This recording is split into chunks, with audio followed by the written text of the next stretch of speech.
deslizamiento en el momento de arranque es máximo, salvo en caso que esté trabajando como freno, que el deslizamiento sería superior al 100%, eso lo vimos por ahí, el motor funciona como freno, la situación funciona como freno. Pero si no, en el instante de arranque yo tengo el campo magnético rotatorio girando ¿a qué velocidad? La velocidad de sincronismo. Y el rotor ¿a qué velocidad? Quieto. Entonces en el instante de arranque el deslizamiento es máximo. Y ese deslizamiento máximo me está diciendo que el rotor, desde el punto de vista del rotor, una persona parada en el rotor, ve una variación de flujo en el tiempo de 50 veces por segundo, si es 50 Hz la frecuencia, mientras está quieto.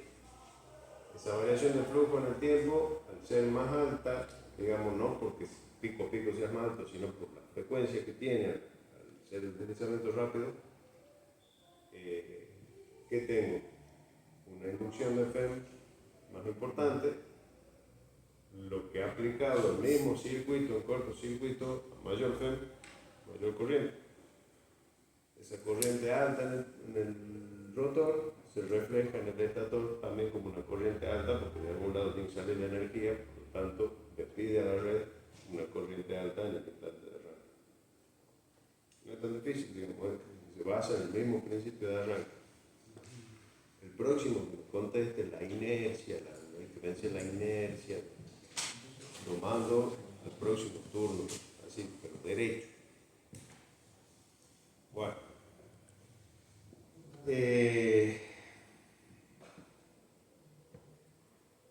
A ver, un punto de partida para esto puede ser el mismo trabajo práctico, donde hay una serie de preguntas.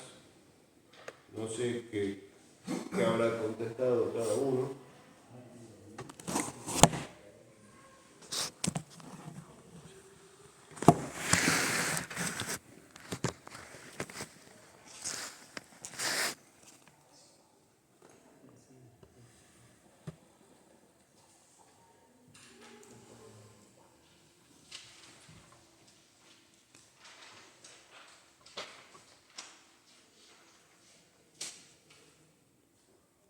No sé por qué se corrió así, pero bueno, igual se puede leer.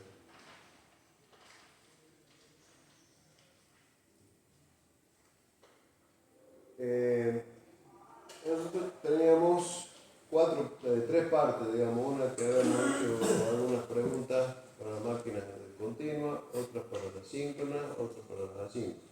¿Sí? A ver, empecemos por el empiezo. Describa el principio de funcionamiento de la máquina de corriente continua. ¿Quién de ustedes puede explicar cómo funciona?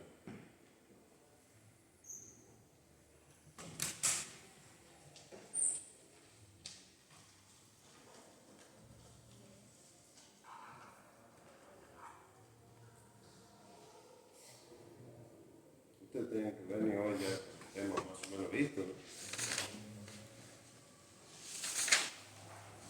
Si no, cerramos todo, nos vemos el lunes que viene. Parcial directamente. Ahora pueden decir cuánta estupidez se le ocurra, en parcial no. También esa es otra aclaración que quiero decir. El principio de funcionamiento debe aparecer de la ley de Lenz y Lorentz. Bien. ¿Qué es lo que ocurre? Se le aplica la corriente al rotor el campo magnético. Más alta. Se le aplica la corriente al rotor, Sí. genera algo, la frente pasa y genera un campo magnético. Este campo magnético se integró con el campo magnético del estator, donde con la variación, digamos, empieza a girar el motor, digamos, y en las escobillas,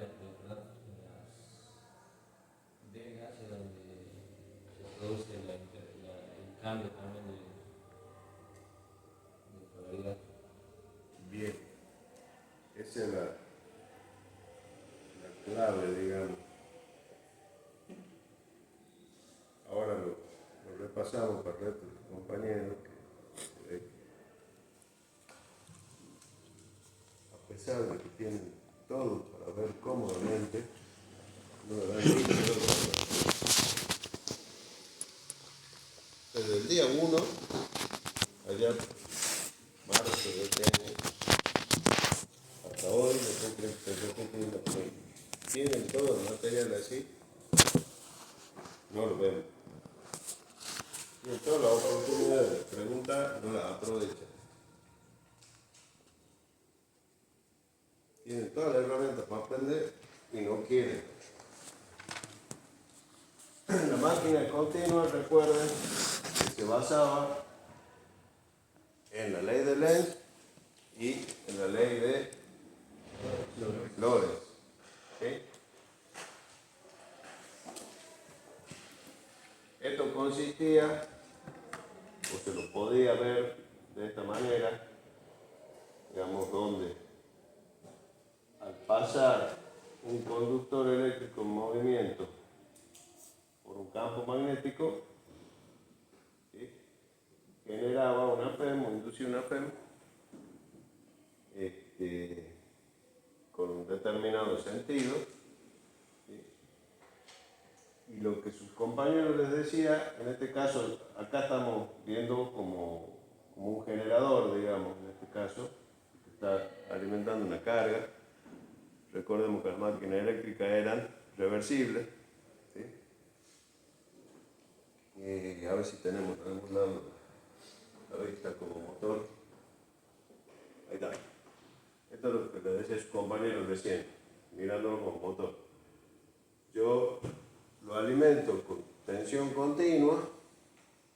Esa tensión continua genera en las espiras que están acá, que sería una sola, digamos, que va y vuelve, una corriente. Esa corriente tiene su propio campo magnético que interactúa con el campo magnético de los polos del estator, en definitiva, y la corriente atravesando ese campo magnético genera una fuerza que se convertía en un par motor. Que si no estuvieran estas delgas, que lo que hace la delga es conmutar la polaridad, esto quedaría en un sentido vertical y ahí se clavaría. ¿Sí? Entonces, cuando llega al punto ese donde se debería clavar en una posición, es en el punto donde la delga o el colector de delga provoca el cambio de polaridad, y a partir de ahí hace que esta corriente siempre tenga este sentido en esa espira y acá en este, y después ese, y después este. Entonces eso hace que ambas espiras tengan la corriente en un sentido sobre un lado, y corriente en otro sentido en otro lado, por lo tanto, de esa manera siempre hay un torque en el mismo sentido. ¿Sí? Eso sería como la atracción y la repulsión, ¿no? Cuando la espira tiene un sentido, el polo magnético, digamos, de ese lado lo repele. Mira, Lo busca aquí. O lo atrae. este es el principio. Fuerza es proporcional a la corriente, a la longitud de esa espira y a la intensidad o la inducción, digamos, que tenemos ahí. ¿Sí? Entonces, mientras más intenso este campo magnético, este es un modelo plano de lo que vimos recién. ¿Qué tengo acá? Este campo magnético que se lo ve entrante, que se ven todas las colitas de flecha violeta, es el campo magnético de los imanes permanentes o del estator. Que pueden ser imanes permanentes o pueden ser electroimanes. Recuerden que hemos visto máquinas con distintos tipos de conexión de esos dos circuitos.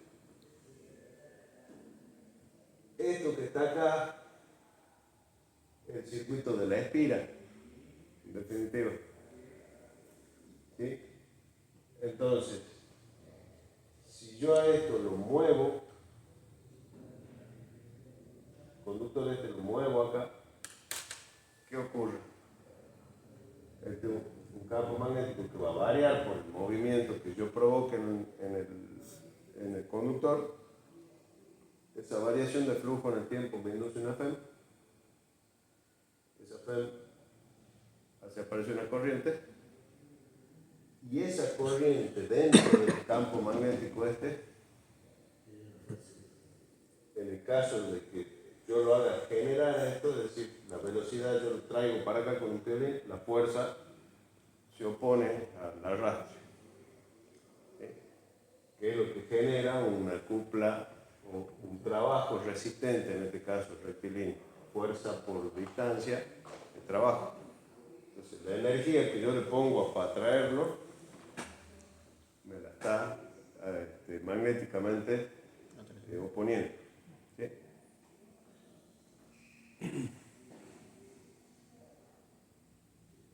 Y este sería el caso del motor, donde en lugar de una carga tengo acá una FEM que me hace circular una corriente, y esa corriente que circula acá, ¿sí?, por ley de Lorentz, hace que la fuerza en este caso sea al revés y me la manda hacia allá. Es decir, la barra se deslizaría sola hacia allá. Si yo esto lo hago de manera circular, termino teniendo un motor de la máquina rotativa.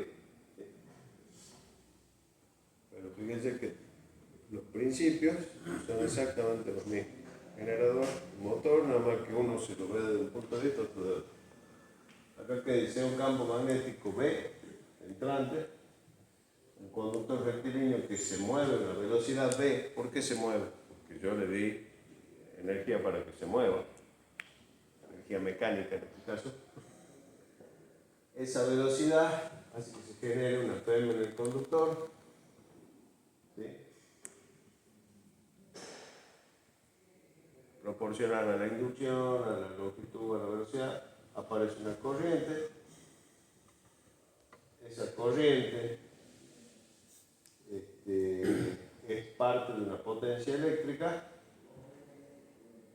y aparece una fuerza que se opone al movimiento, una fuerza resistente, que también es una potencia mecánica en este caso. En definitiva, ambas potencias se igualan.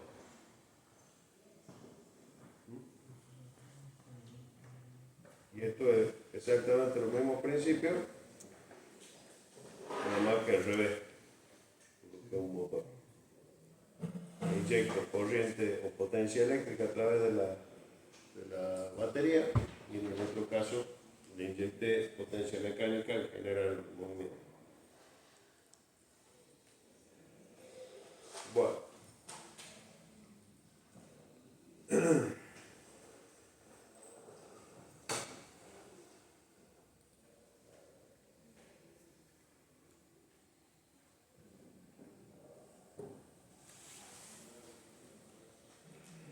Entonces, el dínamo elemental o el principio de funcionamiento, ¿sí?, que se podía ver, tenía que ver con el campo magnético de los polos de excitación que está en el estator, en esta máquina, el rotor, que es por donde entra o sale la potencia eléctrica. Recuerden que la contra de esta máquina, la limitación en cuanto a la potencia o el problema en cuanto al mantenimiento, es que la potencia eléctrica pasa por contacto constante,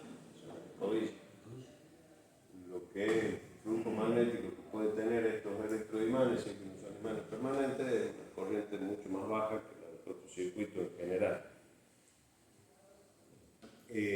Acá se ve cómo el colector de Delga genera la rectificación de la onda, o sea que el colector de Delga es un rectificador mecánico en este caso. ¿Sí? Ahí se puede ver clarito la misma animación que veíamos antes, donde los dos semiciclos de la senoidal tienen el mismo lado, o están sobre el mismo lado, justamente por el colector de Delga. ¿Sí? Son en este caso un solo anillo con dos delgas, porque es una sola espira, o viene una sola espira. Y que en la medida que agregamos bobina, vamos haciendo más divisiones en ese colector, y va a aparecer apareciendo una tensión cada vez más continua y con menos ripple, que se llama, que la variación esa. ¿Sí?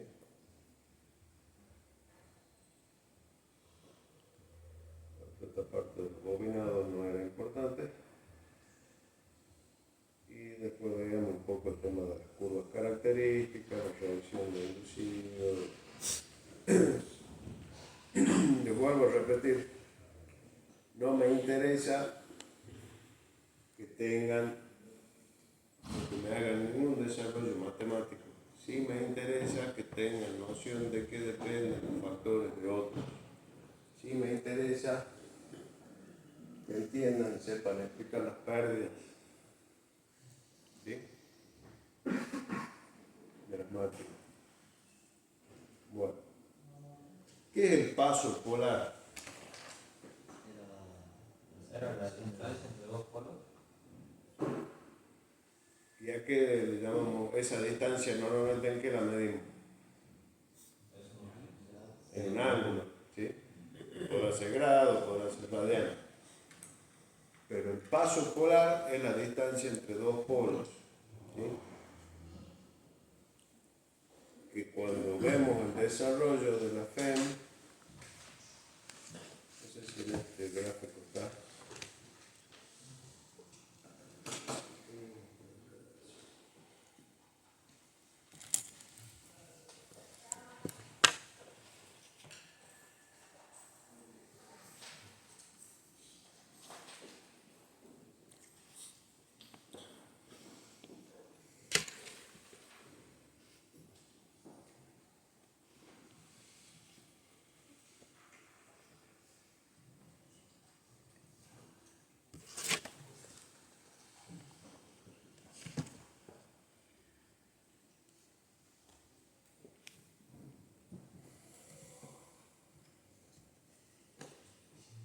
Este apunte, que ustedes también lo tienen ahí en el drop, que no lo usé este año por lo que no tiene, por ahí tiene algunos errorcitos, algunas cosas, pero acá sí estaba definido lo que le llamaba el paso polar, ¿sí? Y ahí dice, se denomina paso polar T sub P a la distancia entre dos zonas neutras, ¿sí? O entre líneas medias polares. La zona neutra es la zona donde la FEM se hace cero, la FEM inducida. O dice, o dos zonas entre líneas medias polares, quiere decir donde tenemos los picos de la inducción. Cualquiera de las dos es el mismo. Dice, medida sobre el perímetro del inducido. El inducido tiene un perímetro. ¿A qué igual el perímetro de una circunferencia? Dos pi por radio. 2 pi por radio o pi por diámetro. ¿Sí? Entonces, si yo tengo un par de polos, ¿cuántos pasos polares voy a tener entre dos zonas neutras? ¿O cuántas en una vuelta, digamos, en un ciclo completo? ¿Cuántos pasos polares hay? Dos. ¿Sí? Tengo un semiciclo y el otro semiciclo. ¿Está? A ver si se ve. Yo tengo acá un paso polar y acá el otro paso polar. Esto es antes que se rectifique la onda. Entonces, el paso polar va a ser igual a pi por diámetro. ¿Diámetro de quién? Del rotor. Pi por diámetro, ¿sí? Dividido los pares de polos. Si es un par de polos, he dividido 2, porque para un par de polos, en todo el perímetro voy a tener de acá hasta acá una zona neutra, otra zona neutra. Todo esto es un paso polar y esto es otro paso polar. Que no estaría medido entonces en unidades angulares. ¿En qué estaría medido? Longitud. Una longitud desarrollada sobre la circunferencia. Estamos viendo el perímetro. ¿Sí? ¿Está claro? Entonces no es un No, es una longitud desarrollada la circunferencia. Por eso tiene unidad. Acá el diámetro en qué medimos. Si hacemos el análisis dimensional de esa ecuación, cuando ustedes no sepan qué es algo, vean las dimensiones. Pi no tiene dimensión. D es un diámetro, una unidad de longitud, cualquiera, metro, kilómetro, milímetro, lo que usted quiera. 2 es una constante y esto, pares de polo, es una cantidad sin dimensiones, digamos. ¿Sí? No tiene una dimensión. Entonces la única unidad de medida que hay son los metros, o la longitud. ¿Está? Bien.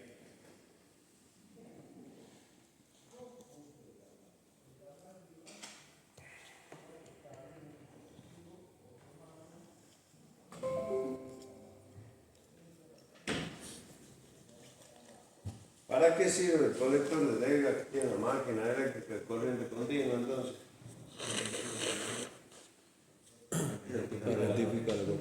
Ahí es donde se hace la conmutación. ¿Sí? La conmutación que es lo que en definitiva hace que se vayan invirtiendo, conmutando las polaridades con las que alimento el bobinado del rotor o con las que el bobinado del rotor alimenta a la carga.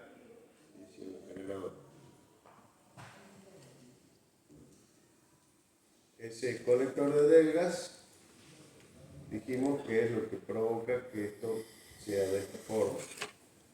Esto es la otra bibliografía. Transforma. Si yo tengo dos anillos rozantes acá al comienzo en esta máquina, me genera una onda de esta forma, alterna. Si en vez de estos dos anillos rozantes, a la espira esta que está acá en negro, digamos más grueso, la pongo sobre dos delgas del mismo anillo cortado, partido, generando ese conector, la onda se transforma en esto. ¿Sí?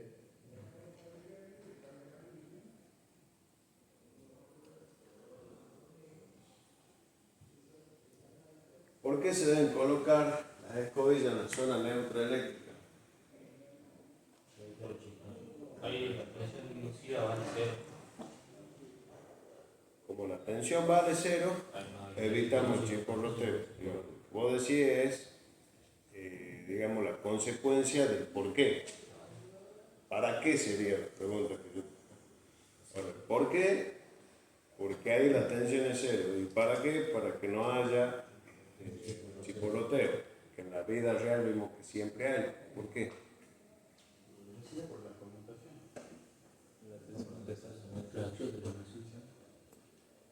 Aparece el fenómeno de reacción de inducido. ¿Qué era la reacción de inducido? Un desplazamiento de la zona neutra. ¿Por qué? Porque el campo magnético se distorsiona. ¿Por qué? ¿Por qué se distorsiona el campo magnético? ¿Por qué se distorsiona el campo magnético? ¿Por qué se distorsiona el campo magnético?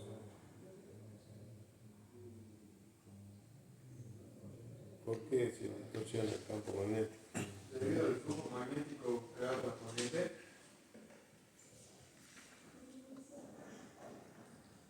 ¿El flujo? Debido al flujo magnético creado por Campo corriente. magnético. Campo.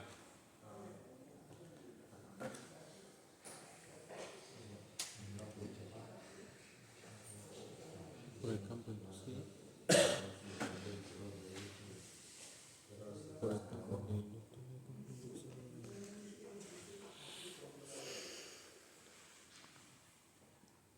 Visto después en el modelo, vamos a ver qué pasa esto. Tengo este campo uniforme, que sería el campo del imán norte-sur, del campo del estator. ¿Sí? Este sería un pedazo de la espira por donde circula la corriente, que la corriente tiene un campo magnético propio. Y si superponemos esto con esto, se genera una deformación. Esa deformación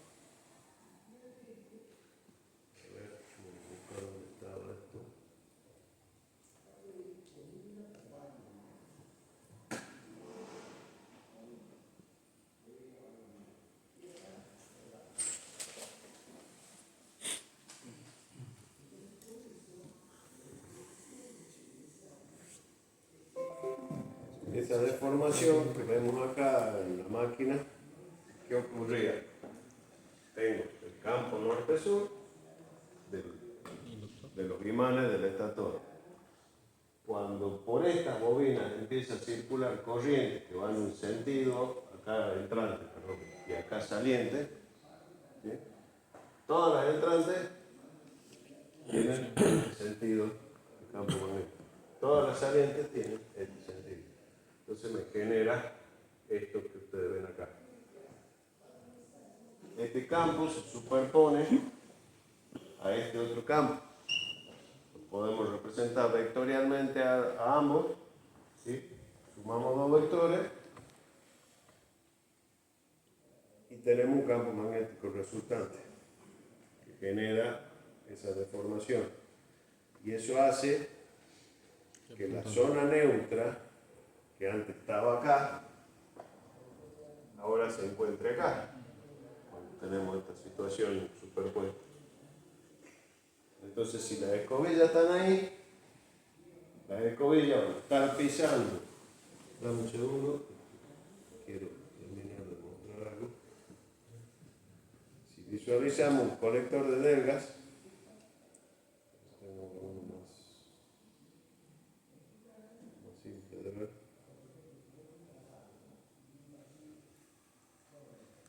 Bueno, con esto se puede. Este es un colector de delgas, cada una de estas es una delga, en este caso hay muchas bobinas.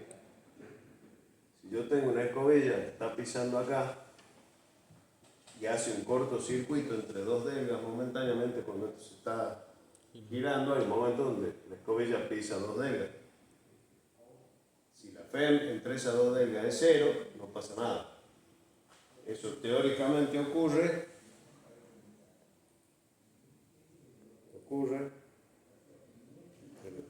perdí, en este punto donde están las escobillas, porque ahí la zona neutra es cero y es donde el semiciclo, ¿sí?, pasa por cero.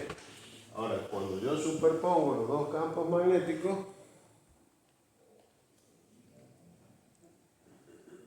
en realidad estaría acá, la zona neutra. ¿Sí? Y eso hace que las escobillas estén cortocircuitando dos bobinas que están a diferentes potenciales. Entonces provocan cada vez que pasa de una escobilla a la otra, hay un pequeño cortocircuito y cada vez que desconecta hay un chisporroteo de conexión y desconexión. Y ese ángulo de desfasaje va a depender de qué, de cuán intenso sea la componente vertical, que es la que me genera este cambio de dirección acá.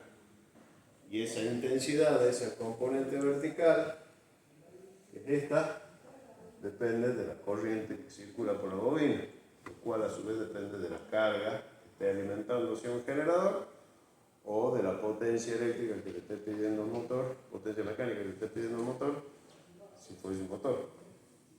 Al aumentar la corriente, se desfasa más la zona neutra. ¿Sí? No sé qué me quería... ¿Es como las pérdidas por el flujo de caso? No. ¿No? Esto es eléctrico. O sea, se superponen dos campos magnéticos, me deforman el campo magnético y la zona neutra, es decir, el punto donde pasa por cero la tensión inducida, cambia. Ya en el desarrollo de esta circunferencia ya no está acá y acá, sino que cuando hay reacción de inducido a determinada carga puede estar acá y acá. Si la carga aumenta, y capaz que llega acá y acá. Y si la carga disminuye, vuelve. ¿Sí? Bueno, a partir de eso hemos visto que había qué cosa para compensar este campo magnético que va en esta dirección. Eran las bobinas auxiliares. Aparecían los bobinados auxiliares.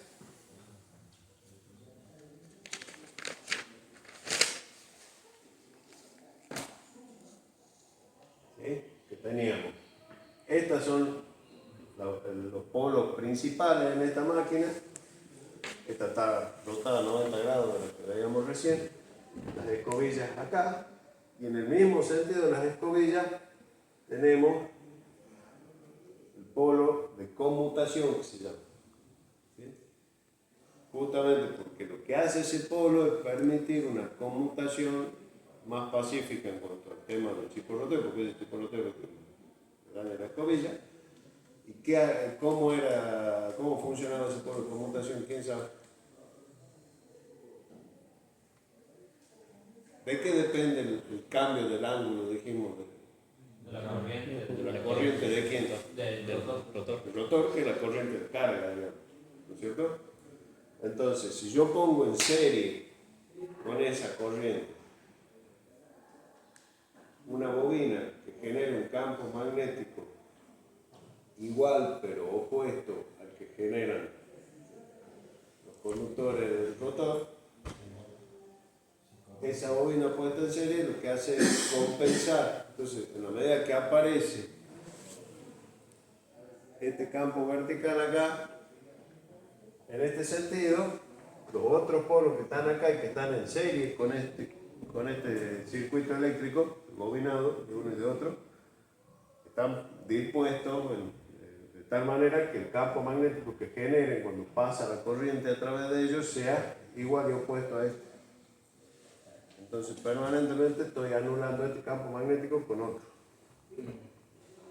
¿Sí?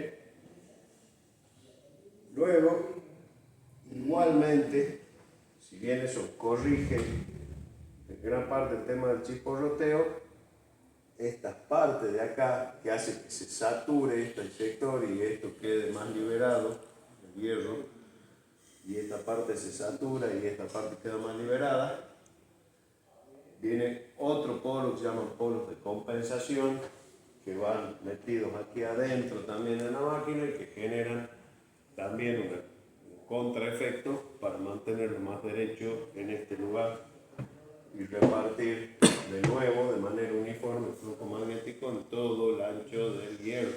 Y si no, satura un sector de hierro y el otro no. ¿Sí? Eso eran los elementos. Así quedaba el campo magnético, ¿sí? Bajo los polos inductores cuando hay reacción de inducido, y en definitiva la zona neutra, que eran estas dos, fíjense cómo se desplazó, y el área encerrada debajo de esta curva, que también es menor, también me está diciendo, me está dando una medida de la pérdida que hay en cuanto a generación de FEM o en cuanto a generación de potencia mecánica. Entonces ahí aparecían los inconvenientes y aparecían un poco los elementos para mejorar la conmutación. Ahí aparecen los polos estos de conmutación en el medio de los dos.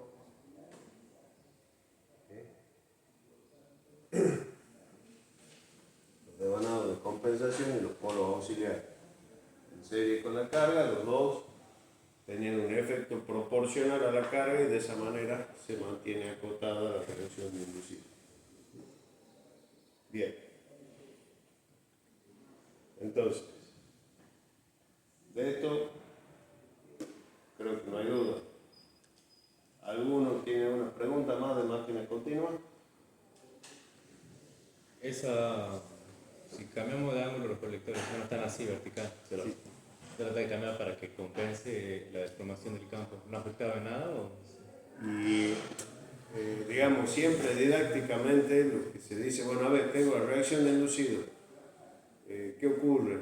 Se me cambia la zona neutra. Bueno, entonces pongo la escobilla, la giro, como si fuera un avance del distribuidor más o menos. Ahora, la giro, pero después cuando la carga varía, la zona neutra se me va más allá, o si estoy sin carga, está de nuevo vertical y la escobilla está desfasada. O sea, no es una solución. Claro. Entonces, en vez de esas soluciones, es que uno dice, bueno, pongo los polos de conmutación y los polos auxiliares, y con eso lo que hago es generar una deformación igual y opuesta al campo magnético de aquella que me genera la carga, el campo magnético vinculado a la carga. ¿Sí? Que eso, ya saben, no está presente en todas las máquinas, sino que está presente en las máquinas de continua, que por su potencia y su uso y demás se justifica. Ustedes llaman un motorcito de juguete, no van a encontrar eso. Van a encontrar los imanes permanentes, la bobina, el conector, y si chipolotea, que chipolotee, y que se haga con el audio, no hay problema. Ahora, les ponía el motor, el ejemplo del motor de tracción de la locomotora diésel eléctrica, que son en continua, son motores de 400 caballos, donde ahí sí me interesa el rendimiento y sí me interesa que no haya chisporroteo en la escobilla, porque gastan 100 kilómetros. Bueno, vamos a las máquinas síncronas. ¿Qué decía la máquina eléctrica síncrona? ¿Cuál es el principio de funcionamiento de la máquina síncrona? ¿Quién se acuerda? Esta vez se le suministraba corriente al estator y no al rotor. Trataba de mantener una sincronía entre los campos magnéticos por todo el tiempo.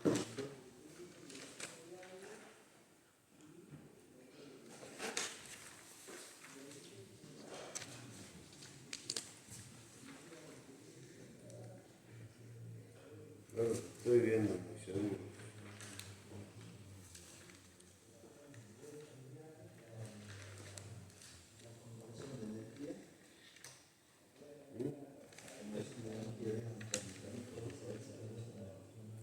Y sí, es igual que cualquier máquina eléctrica, son reversibles.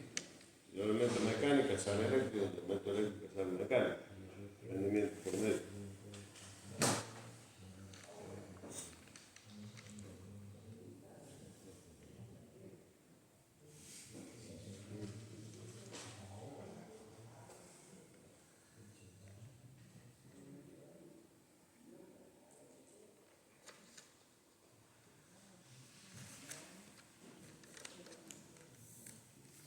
Esta vez el campo magnético del rotor trataba de seguir el campo magnético que generaba el estator.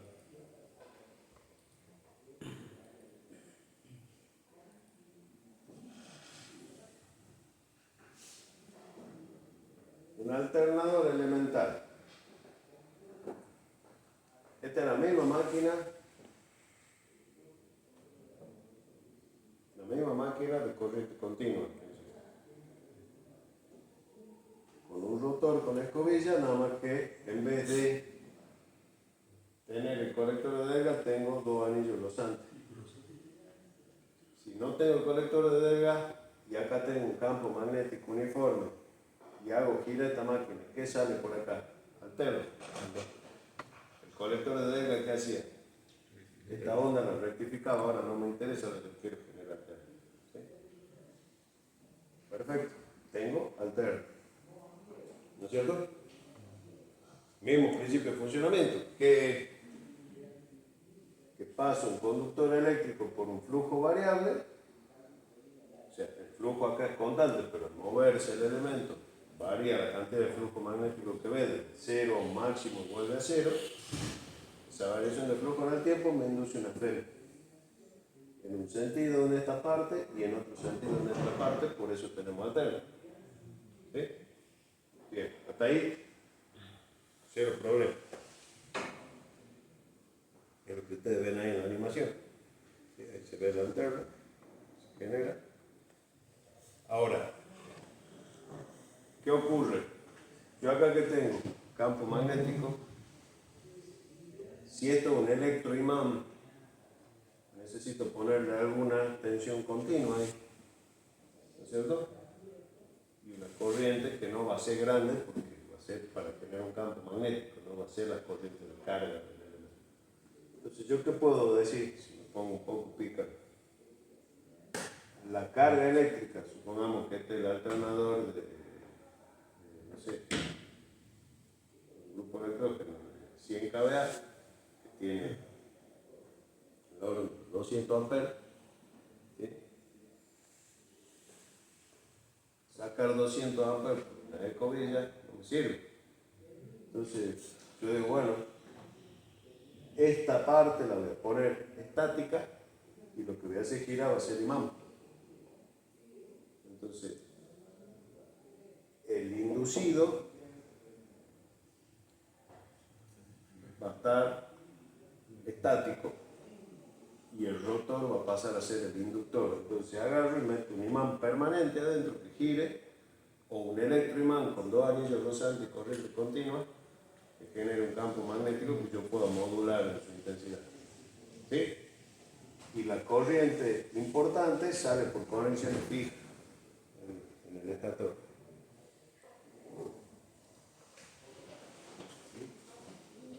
Entonces, fíjense, ahí tenemos el inducido y el inductor.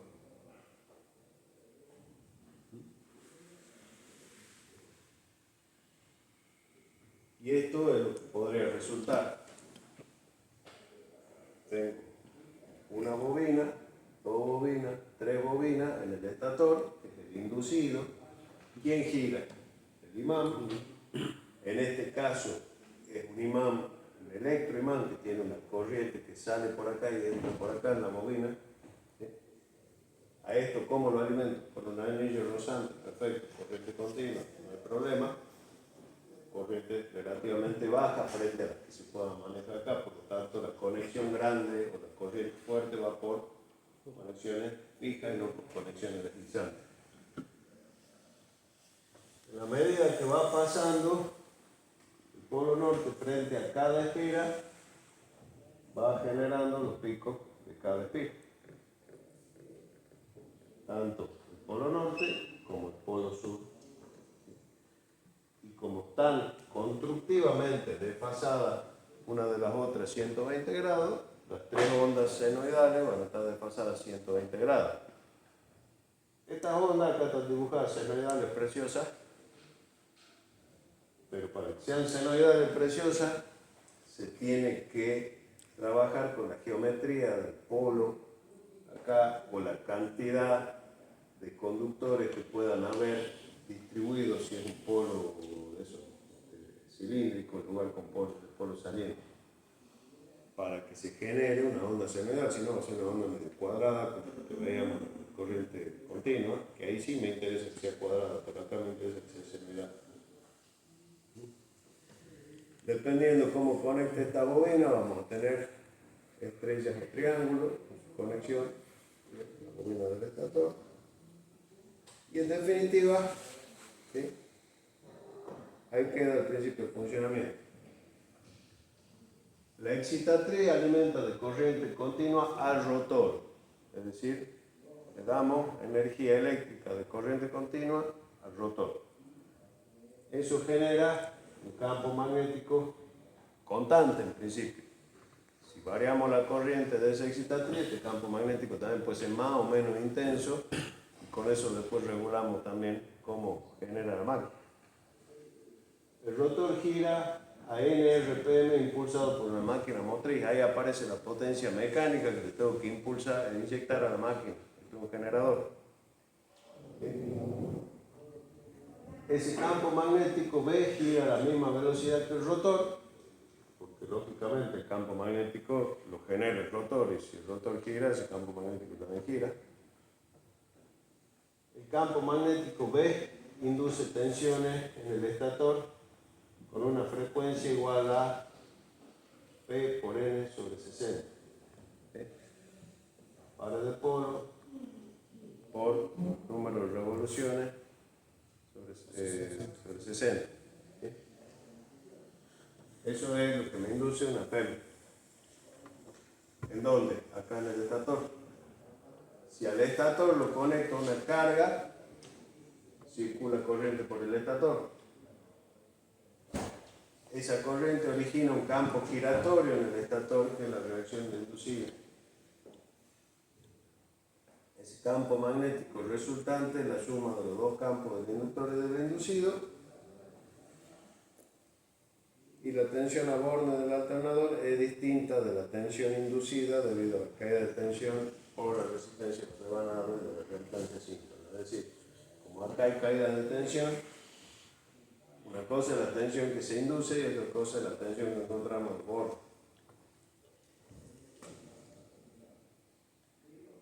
Ahí tienen los tipos de rotores o inductores. Este es de polo saliente, como les decía, y este es de polo liso, que concentra y genera los polos en base a la concentración de los bobinados, ¿sí?, del electroimán en el rotor de determinada manera cómo los distribuye.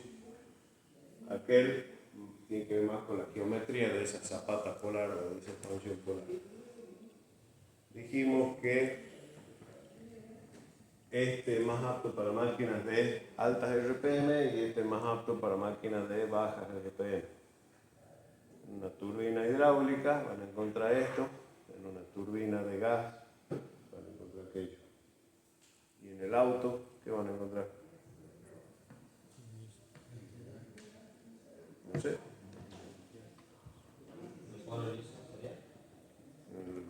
El alternador del auto debería tener un formato más de este tipo. Tiene altas RPM.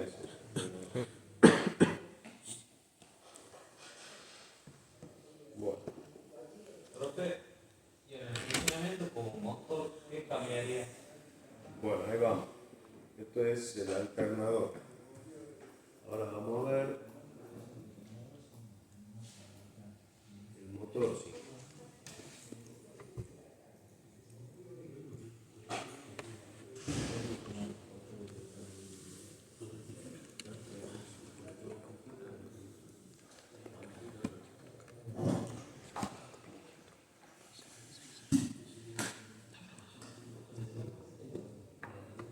Motor síncrono, ¿sí? Yo tengo energía eléctrica que ingresa acá a través de las tres fases, una pequeña porción de energía eléctrica que ingresa acá para generar, para inyectar la continua al rotor. Acá le llaman excitatriz. Este excitatriz en realidad es un generador, un dínamo, un generador de corriente continua que está solidario al mismo eje. ¿Cuándo quiere decir que yo puedo tener una fuente externa para darle corriente continua? Inyecto corriente continua. ¿Sí? Y me sale energía mecánica por el eje para alimentar alguna máquina impulsada. Ahora, ¿qué ocurre cuando metemos la energía eléctrica acá? Se genera el famoso campo magnético giratorio en el estator. Yo tengo las tres corrientes de las tres senoidales desfasadas a 120 grados aplicadas sobre tres bobinados que están desfasados geométricamente 120 grados. Y si analizamos las senoidales en distintos momentos, como lo va haciendo acá, y los campos magnéticos, los flujos magnéticos de cada bobinado, de cada fase en su dirección y magnitud, y los sumamos vectorialmente, el resultante siempre tiene el mismo módulo y va girando en el estator. Entonces yo inyecto un sistema trifásico de corriente en el bobinado trifásico del estator y aparece un campo giratorio. En el alternador, en el generador eléctrico, yo gira un campo magnético adentro y afuera se genera ese campo magnético giratorio que va a estar a la misma velocidad de lo que gira adentro. Acá es al revés, genero el campo giratorio en función de que le inyecté corriente al estator y ese campo magnético giratorio, teniendo yo un imán permanente o un electroimán que tiene polaridad permanente magnetizado adentro, ¿qué trata de hacer? Seguir. Entonces va a seguir a la misma velocidad y por eso la máquina es síncrona. Quiere decir que la velocidad de giro es la velocidad del campo magnético giratorio. Y esta velocidad depende de la onda senoidal de corriente, por lo tanto depende de la frecuencia de lo que yo inyecto de la red. Por eso es que la velocidad de sincronismo, el RPM, era igual a que 60 por frecuencia sobre el par de polos. Depende directamente de la frecuencia y de los pares de polos que yo tenga en el estator de acuerdo a cómo organice ese bobinado.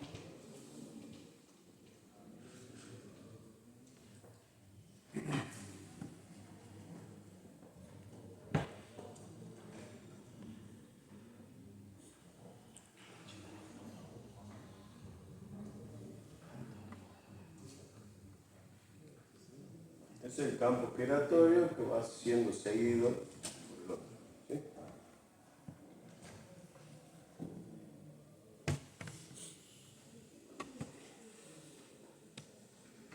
Entonces, ¿qué es lo que ocurre cuando yo intento buscar la máquina en reposo y le pongo de golpe la tensión eléctrica al estator? Aparece instantáneamente ese campo giratorio. En ese caso es donde aparece la inercia, si quieren, que impide que el rotor que está quieto instantáneamente se ponga a girar a la velocidad de sincronismo. Tendría que tener una aceleración infinita. De 0 a la velocidad de sincronismo es nada. Cosa que no ocurre. Entonces, cuando el rotor quiere, a paso del campo magnético, quiere reaccionar para allá, ya el campo magnético está volviendo, entonces él se va a volver para acá. Y van a ver que el rotor eventualmente puede llegar a vibrar, pero no va a girar. Entonces, el arranque de una máquina síncrona se hace como si fuera una máquina asíncrona, un motor asíncrono, es decir, donde no inyectamos tensión al rotor, sino que lo ponemos en cortocircuito. Le pongo la velocidad de sincronismo en el rotor, en el estator, perdón. El rotor empieza a querer seguir como una máquina asíncrona y cuando se acerca a la velocidad de sincronismo, ahí ¡toc!, le mandamos la continua y ahí se engancha. El campo magnético interno, que ya estaba con un delta de velocidad muy bajo, el campo interno con el externo. Y ya quedan funcionando a una velocidad constante. ¿Sí? Se le tiene que inducir dos corrientes, una trifásica del estator y otra continua. Claro, la máquina de alterna síncrona tiene inyección de tensión, si un motor, tiene inyección de tensión en el estator, que es la potencia eléctrica, y en el rotor inyectamos la continua, ¿sí?, a través de los anillos rosantes. La máquina asíncrona no requiere eso. Y si fuera ahí vale permanente, el rotor. No requiere nada en el rotor. Igual con eso gira con el estator, ¿no? Va a depender de la inercia. Ahora, con los variadores de frecuencia, yo ya me evito el problema de la inercia. Yo puedo empezar a hacer girar el campo magnético estatórico a 1 RPM. Y ahí sí lo va a seguir. Después a 2 y después a 3 lo voy acelerando en ese campo que voy manejando. De ahí es donde aparecen, si ustedes leen la bibliografía que les dejé de Soldevila, que es vieja, va a decir que el uso del motor síncrono era muy limitado, que se usaba para máquinas de grandes potencias por su rendimiento, digamos, tiene menos pérdida que el otro, pero, y donde necesito velocidades fijas, o sea, frecuencia, yo construía con el número de polos que necesitaba para la velocidad X y a esa velocidad funciona o no funciona, ¿no? Ahora, con el uso de inversores, variadores de frecuencia, me permite generar senoidales de distintas frecuencias y de distintos pico a pico inclusive. Y jugando con eso, yo ya puedo, con un motor síncrono, hacer jugar como yo quiera. Bueno, principio de funcionamiento, ya lo vimos. ¿Qué es el campo magnético giratorio? Ya lo vimos. ¿En dónde está? ¿En el rotor o en el estator? En el estator. ¿A qué velocidad gira? ¿Eh? ¿Y a qué igual la velocidad de sincronismo? Esa fórmula más vale que se la sepan.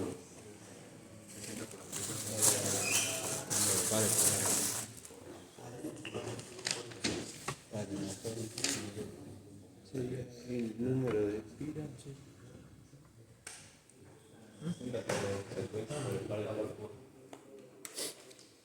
En alguna aparecía 120. En alguna de ellas aparecía 120 metros. O era 2. No, porque hay bibliografía donde P es par de polo, que es lo habitual, y hay bibliografía donde P es número de polo.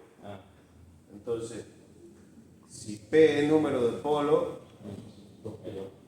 P sobre 2 es par de polo. Ese 2 pasa multiplicando y genera el 120 acá. ¿Sí? Pero para ustedes, y como siempre lo hemos trabajado nosotros, P Para el polo. para el polo. Como no puede existir un polo sin otro polo, ¿sí? No puede existir el hombre sin la mujer y la mujer sin el hombre, no puede existir el polo norte sin existir el polo sur, o sea, no existen los monopolos. Yo rompo un imán, se generan dos partes, un polo norte y sur. No hay forma que yo lo parta al medio y diga, bueno, vos sos norte y vos sos sur. Entonces siempre hay pares, por eso es que se habla de pares de polos. Pero hay alguna bibliografía donde habla del número de polos, y ahí es donde se cambia esta constante a 120. ¿Okay? Sí, la pregunta 2. ¿Qué tipo constructivo de generadores síncronos existe?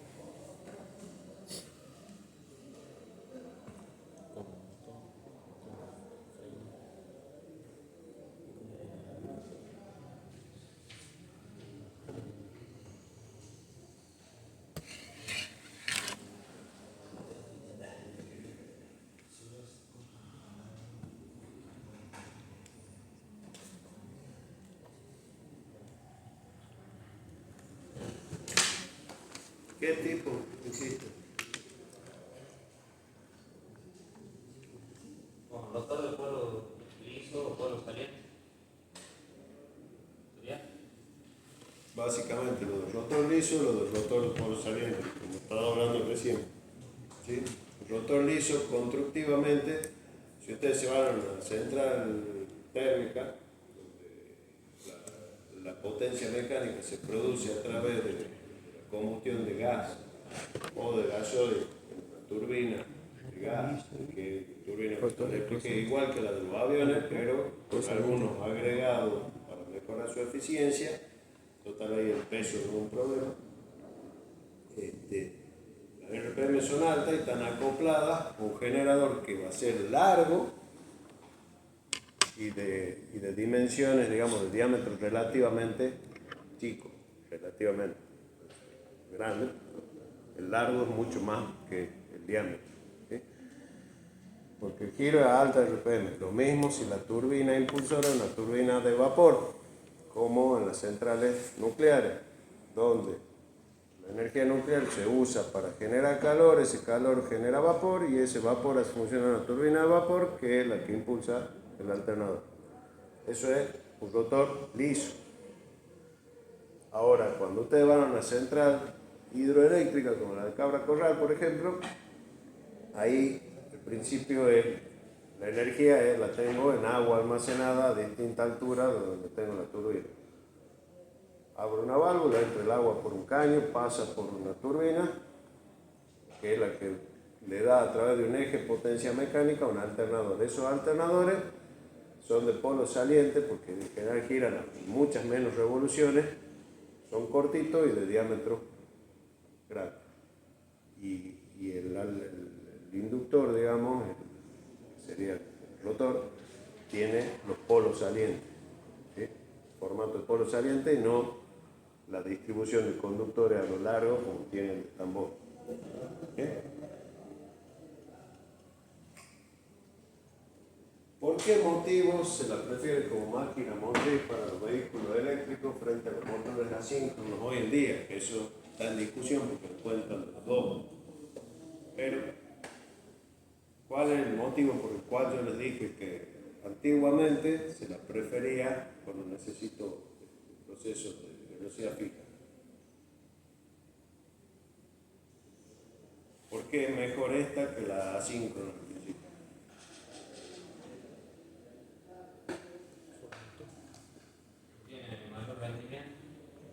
Tiene menos La pérdida. cupla, motores instantáneos. ¿Es porque tiene menos pérdida? Tiene menos pérdida en general. La velocidad va a depender pura y exclusivamente de la frecuencia. Entonces, también me resulta más fácil regular la velocidad. Y en definitiva, tiene menos pérdida. En el motor asíncrono, ya lo vamos a ver dentro de un ratito de nuevo, aparece el deslizamiento, que si bien es mínimo, condiciones nominales, ese deslizamiento casi no existe, muy cercano a cero, existe. Y al existir ese deslizamiento, en definitiva, es como en un embrague hidráulico, siempre hay una pequeña diferencia de velocidad entre una parte y otra del embrague hidráulico. ¿Qué hace ese deslizamiento? Hace que el aceite circule internamente, que sería el equivalente al flujo magnético acá del acoplamiento, y produce calor en ese aceite y lo calienta. Y eso es pérdida. Esa pérdida, esa parte de la pérdida no existe en la máquina síncrona. Son dos cosas, ¿no? Son dos cosas, ¿no? Entonces, pérdida y frecuencia. La facilidad para trabajar en la velocidad constante, que tiene que ver con que yo puedo variar la frecuencia y establecer una velocidad con esa frecuencia, sé que va a quedar ahí, y el mayor rendimiento. Asíncrono. Principio de funcionamiento de la máquina asíncrona.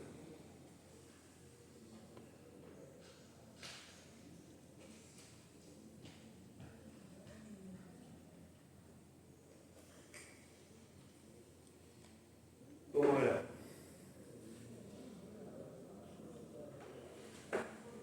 Se detecta la tensión trifásica y está desplazada a 120 grados la bobina una de otra, Sí.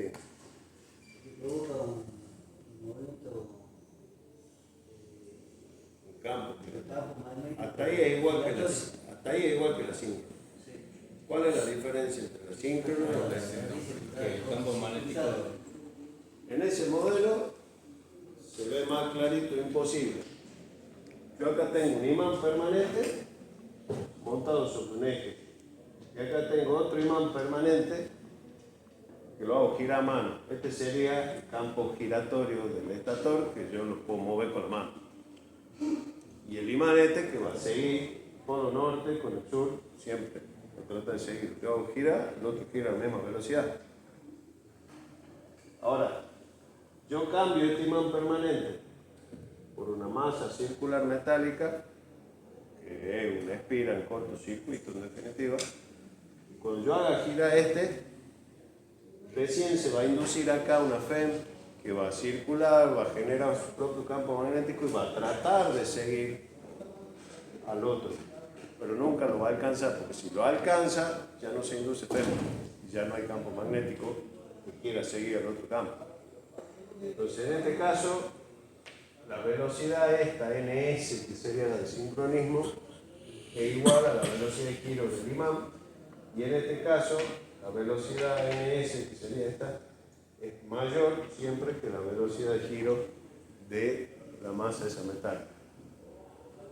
Eso, ese modelito, digamos, es lo que mejor grafica la diferencia entre la máquina síncrona y la asíncrona.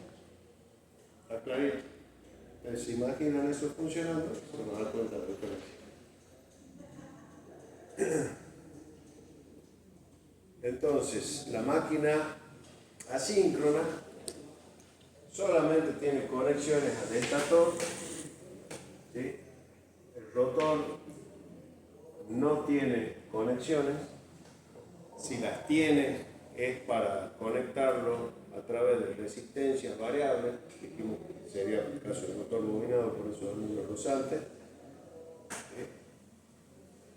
Ahí están los dos tipos constructivos de esta máquina. El jaula de ardilla, que es la más común de todas, que son directamente barras entre dos círculos. Todo eso está metido en carcasa de hierro, porque tiene que ir el flujo magnético en medio de todo ello, al igual que el estator. Y el rotor bobinado, que son bobinas de alambre alojadas en este cilindro de hierro con chapa, al igual que el otro, pero con la diferencia que termina en anillo rozante. Pero esto no es para insertar energía eléctrica, es para hacer el cortocircuito que ya está hecho acá en forma constante, o intercalarle resistencias en medio de ella y variar la resistencia rotórica, que con eso modificamos la curva de par motor. Recuerden que par máximo, a la medida que yo aumentaba la resistencia, se venía más cerca de la RPM 0, y eso permitía el arranque y control de velocidad de una máquina asíncrona de rotor bobinado por un reóstato trifásico de resistencia variable, cosa que de a poco se ha ido reemplazando por el uso de esto con variaciones de frecuencia. ¿Okay? El sobrecosto de la variación de frecuencia cada vez fue menor frente al ahorro del costo y fiabilidad que tiene la máquina el rotor cabra de ardilla.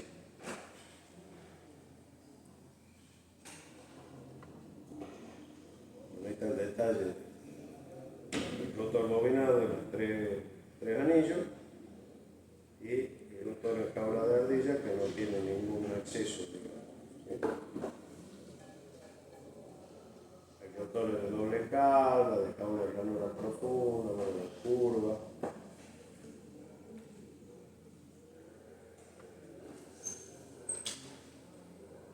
Las conexiones en estrella y en triángulo.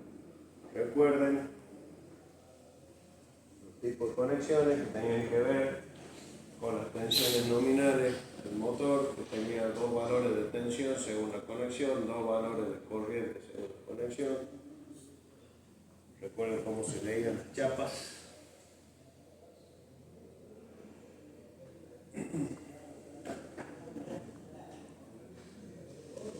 ¿Por qué esta máquina no puede alcanzar la velocidad de sincronismo?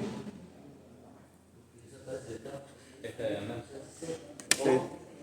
Desaparece el campo magnético. No desaparece. Se hace cero. La variación de flujo. Recuerden que la FEN que se induce en el rotor viene de la ley de Lenz-Faraday. Si yo hago que el rotor gire a la misma velocidad que el campo magnético rodante del estator, el flujo ya no es variable en el tiempo, es un flujo constante, porque yo lo voy siguiendo y voy viendo siempre el mismo flujo. No hay FEN.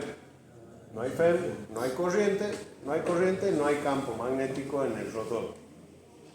No hay posibilidad de seguimiento del otro campo magnético, no hay ley de Lorentz. ¿Okay?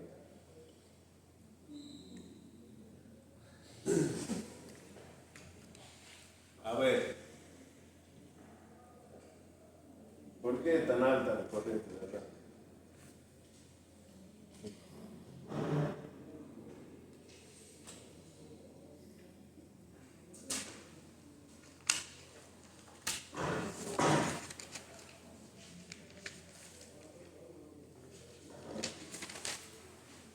Usted que sabe tanto, ¿por qué tan alta la corriente de arranque? Con eso hemos empezado la clase.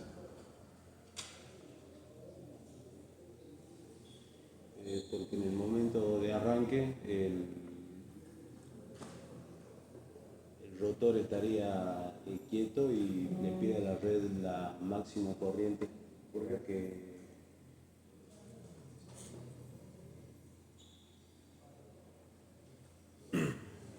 como para que lo haga mover así. Reprobado. No voy a discutir con nadie en el turno de examen.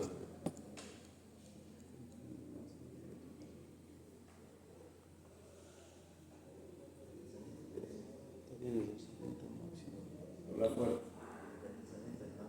¿Y qué pasa?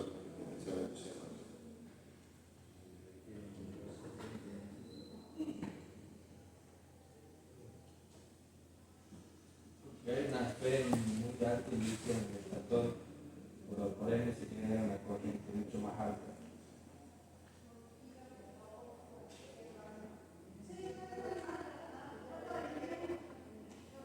Entonces, imagínense siempre parado en el rotor. Acá entran tres fases RST y me generan el campo magnético giratorio a la velocidad de sincronismo. ¿Sí? Yo estoy parado ahí. Estoy quieto. Parado arriba del el rotor y el rotor está en el momento de arranque. ¿Qué velocidad tiene aquí? 6. Miro así para arriba con anteojos especiales que permiten ver campo magnético. ¿Cuántas veces lo veo pasar campo por segundo? 50, ¿no es cierto? 50 veces veo el pico máximo, el pico mínimo, ciclo completo. Lo veo pasar. Luego pasa de más grande a más chiquito, mínimo a más grande. ¿Sí? La variación de flujo en el tiempo está establecida por esa velocidad de sincronismo. Se induce donde yo estoy una FEM determinada que hace que aparezca una corriente, porque mis espiras están en cortocircuito, están en el rotor. ¿Sí? Entonces, esa FEM inducida hace que aparezca una corriente. Pensemos un momento que empezamos a girar. Estamos a la velocidad, a la mitad de la velocidad de sincronismo, la RPM del rotor. Nosotros, bien atados del pie ahí para no salir del pedido, estamos paraditos hacia arriba del rotor girando a esa velocidad. Miro, no, para arriba. ¿A qué velocidad lo pasa el flujo? ¿Con qué frecuencia? 25. Ya 25 veces en vez de 50 veces por segundo. La variación del flujo, que es la misma de pico a pico, se produce en el doble de tiempo. Porque yo ya estoy girando en el mismo sentido. ¿No es cierto? ¿Me siguen o no? Que no me siga, levanta la mano ahora, porque si no, después se lo busca solo. Entonces, al disminuir este cociente, porque acá este valor, el delta T más grande, al ser más grande esto, el cociente más chico, la FEM que se induce, ahora ya no es E sobre 2, y la corriente va a ser la mitad. Si tengo el mismo bobinado, con el mismo cortocircuito, la mitad de FEM, la mitad de corriente. Hablando en términos criollos, aparece un montón de otras cositas en medio. Simplificándolo es eso, ¿no es cierto? ¿Por qué es máxima en el arranque? Porque en la medida que yo voy acelerando, el delta T que voy viendo cada vez más bajo, más largo, mejor dicho, tiempo entre el que veo un pico y el otro pico. Si yo llegara a girar a la misma velocidad del campo magnético, esto se hace infinito, esto se hace cero, la FM es cero, la corriente es cero. No funciona en máquina simple. Porque al no haber corriente en el rotor, ¿qué pasa? No hay campo magnético en el rotor y no hay una interacción con el campo magnético del estator. Al llegar a la velocidad de sincronismo se detendría el rotor, ¿no? No se detendría, no puede llegar. ¿No puede llegar? No puede llegar a la velocidad de sincronismo. Si yo me voy acercando, cada vez la FEM va siendo menor, la corriente en el rotor va siendo menor, y si esa corriente es cero, no hay campo magnético en el rotor que quiera seguir al campo magnético del estator, no existe ya el campo magnético. Por eso es que no logra llegar nunca a la velocidad de sincronismo la máquina asíncrona. La única forma que llegue a la velocidad de sincronismo es convertirla en una máquina síncrona. A través de una corriente de un electroimán genera un campo magnético en el rotor que lo sigue al del estator. ¿Sí? Entonces, ¿por qué vuelvo a la pregunta inicial? ¿Por qué es máxima la corriente? La variación de flujo máximo y el tiempo es máxima. Esa es la respuesta. El Próximo que me diga porque le cuesta, porque es como ustedes que se levantan a la mañana, así que les cuesta. No. La variación del flujo, que es teóricamente siempre la misma, el delta de flujo, el delta T es mínimo en ese momento porque yo estoy parado. Claro. A medida que yo empiezo a moverme en el mismo sentido del flujo, el delta T se empieza a hacer cada vez más grande, por lo tanto la FEM inducida cae. La corriente cae. Por lo tanto, la corriente que se le pide desde la red, porque la corriente que circule acá al igual que en un transformador, está reflejada en el otro bobinado que está acoplado magnéticamente. ¿Sí? Entonces, en la medida que esta corriente es alta, la corriente que le pide al estator es alta. ¿Vamos? Bueno. Curvas características de momento motor, corriente, el momento resistente del sistema, son elásticas, deslizamiento, punto de equilibrio, deslizamiento crítico, velocidad de sincronismo. Y después curva característica, momento motor, corriente para un arranque estrella, triángulo, y otra para variación de frecuencia y tensión.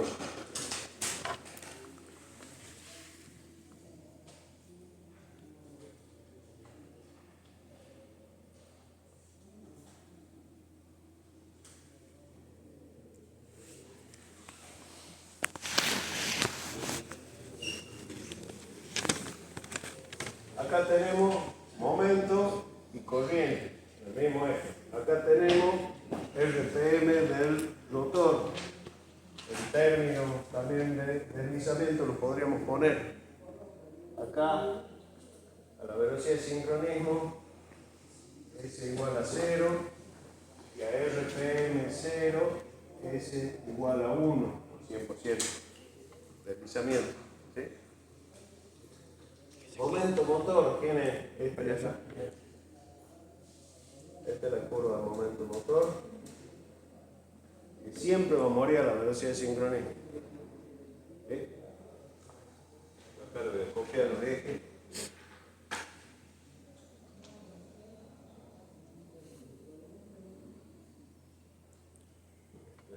Tiene dos deslizamientos. Y esto es momento corriente.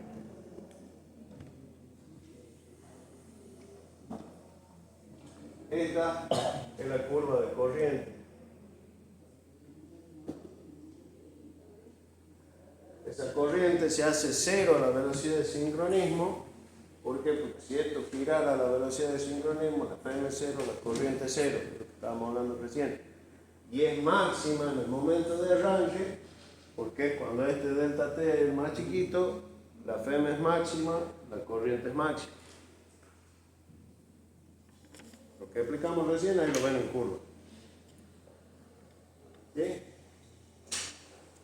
¿Cuál es el momento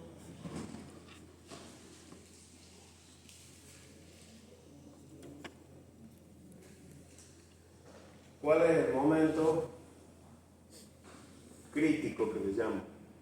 ¿Cuál es la corriente de arranque? Empecemos. ¿Dónde está?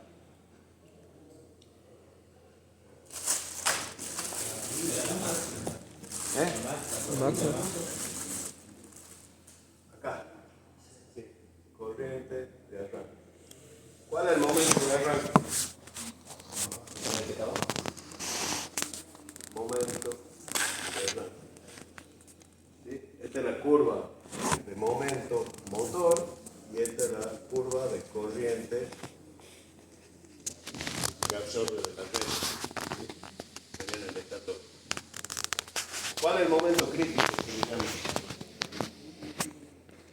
El momento crítico es este punto donde cambia el pendiente positiva a negativa. ¿Sí? Entonces, esto me divide esta zona de la curva de momento, que es lo que llamamos zona elástica. ¿Sí? ¿Qué características tiene esta zona? Que cuando estoy impulsando un mecanismo, cualquiera puede tener un momento resistente que depende de la carga que impulso. Si este es mi motor eléctrico, este es el eje que impulsa una polea. Bueno, esa polea es el momento resistente de la máquina. No depende del motor, depende de lo que estoy impulsando. cuyo punto de equilibrio es acá. ¿Por qué ahí? Porque se iguala momento resistente con momento motor, entonces deja de cambiar la velocidad, la máquina viene acelerando hasta ese punto. Sé que puede arrancar. ¿Por qué puede arrancar? Porque el momento motor es mayor al momento resistente. En la medida que haya diferencia entre momento motor y resistente, que es toda esta situación, la máquina acelera. Cuando se igualan, deja de acelerar. ¿Sí? Entonces, dejo de acelerar en ese punto. Quiere decir que quedo a esa velocidad. ¿Qué velocidad es? Y me voy para acá abajo. Esta es la velocidad del rotor para esa carga. ¿Qué corriente me estaría consumiendo ahí el motor? Acá estoy cruzando la curva de corriente, porque muchos dicen, me vengo de acá, vengo de cualquier otro lado. ¿Dónde corto la curva de corriente? Ahí. Vengo al eje de corriente. Esta es la corriente correspondiente al punto de funcionamiento. Digamos que este es el punto de funcionamiento A, esta va a ser la RPM del punto de funcionamiento A y la corriente para el punto de funcionamiento A. Si por algún motivo varía esto, ¿qué quieren? ¿Que aumente o disminuya el momento motor? El momento resistente. Aumente. Se me engranó. Toda esta curva ahora se traslada acá más arriba. El problema se puso pesadito, el buje estaba engranado, no tengo la ubicación, que tengo un punto B de funcionamiento. ¿A qué RPM? N sub B, K. ¿Sube o baja de revoluciones? Se frena el motor, porque esto hace más fuerza para frenarlo, lo frena el motor, le baja la revolución. Cuando el motor baja de revoluciones, ¿qué hace? Saca pecho, ¿no es cierto? Levanta el par motor, vuelve a encontrar equilibrio acá. ¿Sí? ¿Cuál es la corriente de consumo? Ahora se cruza acá, no se cruza acá, se cruza ahí. Vamos a ver. Y sub B. ¿Qué hizo el motor? Bajó la RPM y se elevó la... Hay una cúpula resistente más alta que tiende a frenar la máquina. La máquina al frenar se levanta la cúpula motora, la vuelve a igualar. Para levantar la cúpula motora y volver a igualar, necesita, estando dando más potencia mecánica, necesita más potencia eléctrica. La tensión es constante, la de la red, 380. Levantó la corriente. Forma natural. Eso ocurre hasta acá. Más allá no, porque cambia la pendiente de la curva. Por eso esta zona que se llama elástica, porque se autoadapta. Si esto en vez de endurecerse se ablanda un poco, nos venimos para acá con el punto de equilibrio, baja la corriente, ¿sí? Y aumenta un poquito la velocidad. No son velocidades constantes, motor. Ahora fíjense que todo este cambio de par, cambio de velocidad es relativamente chico. Esta parte de la curva, mientras más empinada sea, es un motor cuya variación de velocidad es menor. ¿Sí? Bien. ¿Cómo cambia la curva? Estamos pasando de tiempo. Estamos terminando. ¿Cómo cambia esa curva? Si yo cambio la frecuencia, ¿qué va a cambiar? La velocidad de sincronismo. Yo cambio la frecuencia, cambia la velocidad de sincronismo. Si la frecuencia es más baja, la velocidad de sincronismo va a ser más baja. Supongamos que yo tengo la mitad de la frecuencia. Entonces, mi curva del motor va a ser a la mitad. Va a ser algo así. Se va a empezar a amontonar acá. Esta va a ser mi nueva curva de par motor. Y si tengo el mismo momento resistente, mi nuevo punto de equilibrio es acá, a esta RPM. ¿Sí? curva de corriente nueva, capaz que sea algo así.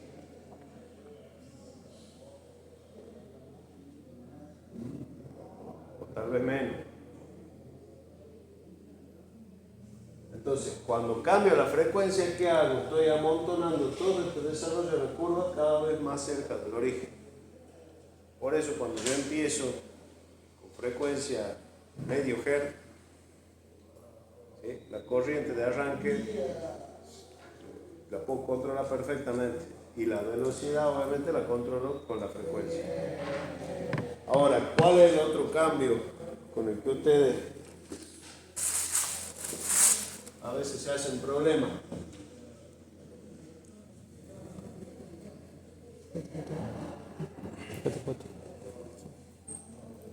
En el arranque estrella triángulo.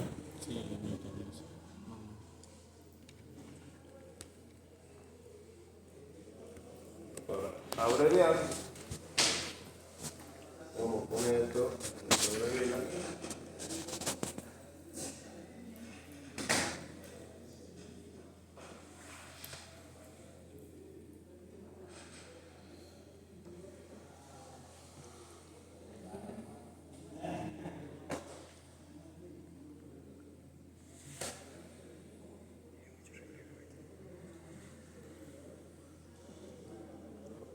Estos dibujitos que ustedes ven ahí son las mismas dos curvas hechas en ejes separados. Acá tengo deslizamiento o RPM y acá tengo corriente. Acá tengo deslizamiento o RPM y acá tengo cupla. Fíjense que la forma de la curva es la misma más o menos que dibujábamos recién, ¿sí?, y la de la corriente es la misma que dibujábamos recién. ¿Sí? ¿Qué ocurre en un arranque estrella triángulo? Conecto estrella o conecto después triángulo.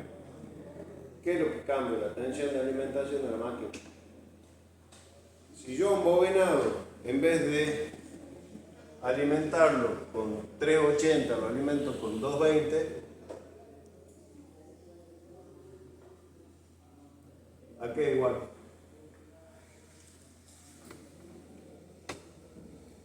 No.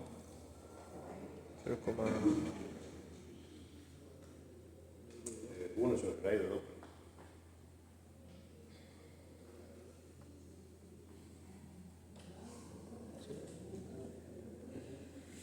¿Es así o no? ¿Es así o no?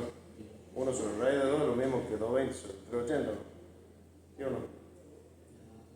Por raíz de 3 era, ya no me acuerdo. 170 da 1 sobre raíz de 2. Entonces, 0 raíz de 3. raíz de 3 era, ¿no es cierto? Sí. Que es igual a 0,7. 0,58, digamos, o 58% de la tensión. Si yo por ley de Ohm le aplico 58% de la tensión a un circuito, la corriente se reduce en un 50, a un 58% de lo que era antes. Es decir, esta corriente de arranque es el 58% de esto, que es el 100%. Cuando conecto en estrella en vez de conectar en triángulo, reduzco la corriente. Par motor es dependiente del cuadrado de la tensión. Entonces, multipliquen 0,57, el valor que le da, elévenlo al cuadrado, ¿cuánto le da? 0,33.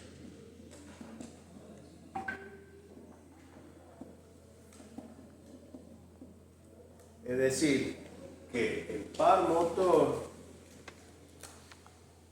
en estrella es el 33% del par motor en triángulo. La corriente cae, digamos, un 40% menos, pero el par motor cae prácticamente un 60% de su valor original. Queda un tercio de eso. Entonces, cuando yo hago un arranque estrella triángulo, el problema que tengo es que el par de arranques se disminuye mucho. Y si la cupla resistente era esta, no arranca. ¿Sí?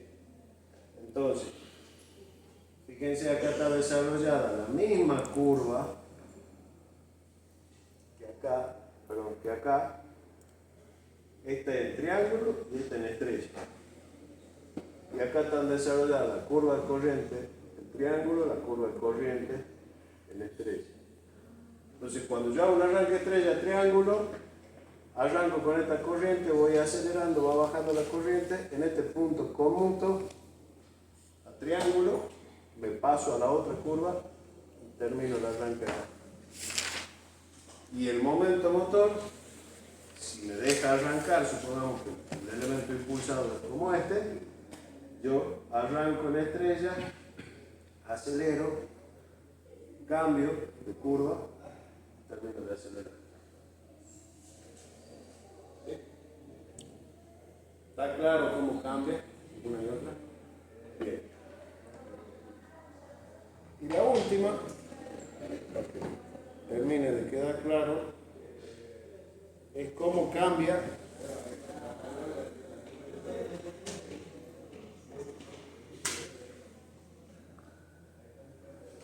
Profe, eso era para proteger el bobinado, ¿no? Porque si no era mucha corriente, si era solamente en triángulo.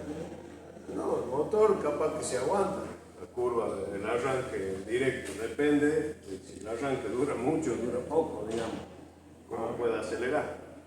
Pero sí, en una instalación eléctrica, si yo tengo 6, 8 veces, 4 veces la corriente nominal, que es la corriente de arranque sostenida en el tiempo, mucho tiempo, te complica el resto de las cargas y la instalación eléctrica. Sí.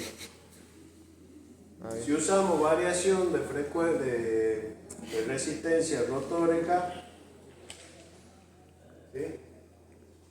La curva de momento motor que era así, el motor del rotor bobinado por los anillos rotantes, le aumentamos la resistencia en vez de hacer un cortocircuito, ¿sí? Esta curva siempre termina a la misma velocidad de sincronismo, porque ahí no varía la frecuencia. Lo que va cambiando es la posición de la cupla máxima. Esta siempre sigue siendo la misma cupla máxima, que la voy trasladando al origen. Entonces, si yo logro variar la resistencia rotórica, lo que logro es cambiar la forma de esta curva arrastrando el pico hacia allá.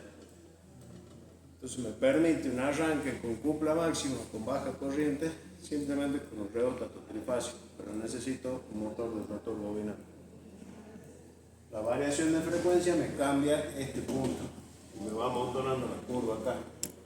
La variación de resistencia en el rotor me va cambiando la posición de la cupla máxima. Eso también lo pueden ver clarito sobre vela.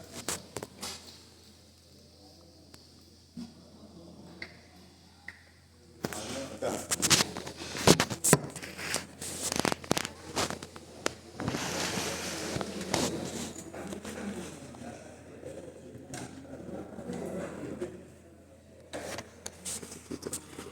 Ahí está la curva con rotor en cortocircuito, y en la medida que voy aumentando, ¿sí?